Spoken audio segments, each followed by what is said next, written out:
Now I'm going to show you how to make an onion cough mixture. And the onion cough mixture is a very simple thing to do. You chop up the onion and then you layer it in a jar with honey. So we're going to chop it up small.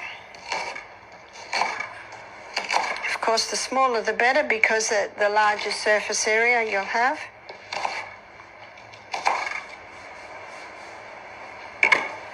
So I've got a jar here. So I'm going to put about 1/2 inch in the jar, and then you drizzle honey. Probably about a teaspoon.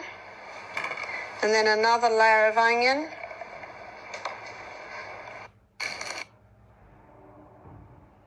Early in our demonstration, because by the end of the night, the syrup will have formed. You see, if I put the jar on the side, all you see is that thick, gooey honey and onion.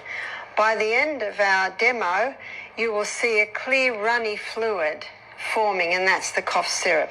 After 24 hours, you strain the onion out and you're left with your cough syrup, and you keep it in the fridge. How long can